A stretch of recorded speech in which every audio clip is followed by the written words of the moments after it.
জিলাৰ কৰোনা আৰু শেহতীয়া পৰিস্থিতি আলোচনা কৰিবলৈ মই মন্ত্ৰী পীযুষ হাজৰিকা ডাঙৰীয়া আৰু পল্লৱ লোচন দাস আমি আহিছিলোঁ।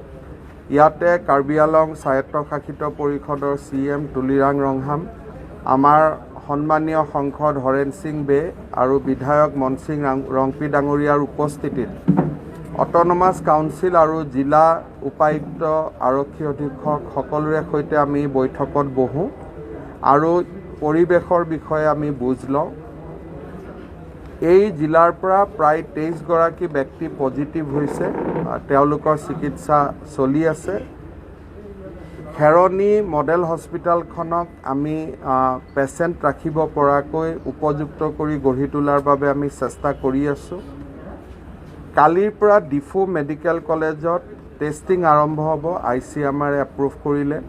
অহা কালিৰ পৰা ৱেষ্ট কাৰ্বি আংলঙৰ টেষ্টৰ চেম্পলবিলাকো ডিফুত যাব।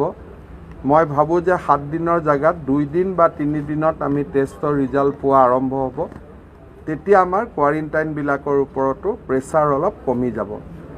বাকী NHMৰ ডিষ্ট্ৰিক্ট ইউনিট ৱেষ্ট কাৰ্বি আংলঙত নাছিল, আমি গঠন কৰি দিলোঁ।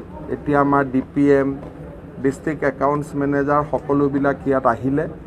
জইণ্ট ডিৰেক্টৰ পোষ্ট ইনচাৰ্জ আছিলে, অহা 2 দিনৰ ভিতৰত ইয়াত জইণ্ট ডিৰেক্টৰ পোষ্টটো ক্ৰিয়েট হৈ যাব আৰু বাকী জিলাখনৰ স্বাস্থ্য ইনফ্ৰাষ্ট্ৰাকচাৰটো আমি গঠন কৰি দিম। সেইধৰণে আজি আমি সিদ্ধান্ত লৈছোঁ।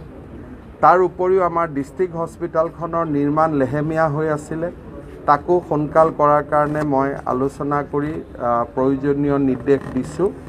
মই ভাবোঁ যে কৰোনাৰ লগে লগে আমাৰ ৱেষ্ট কাৰ্বি আংলঙৰ স্বাস্থ্যৰ দিশতো চিভিল হস্পিটেলখন হৈ গ'লে বহুত সহায় হ'ব। সকলো কাম কাজ বাকী ভালে চলি আছে। মই আশা কৰোঁ যে আমাৰ জিলাখন কৰোনাৰ প্ৰভাৱৰ পৰা বিশেষ ক্ষতি নোহোৱাকৈ আমি ওলাই আহিব পাৰিম। আপোনালোকৰ যদি কিবা ক'বলগীয়া আছে, সুধিবলগীয়া আছে, সুধিব পাৰে। This is only excluding Borak Valley and 6th schedule area. And regarding RMSA after kill, it is not completed till that CM has told me, I will inquire that. Assamese will not be mandatory in Karbi Anglong.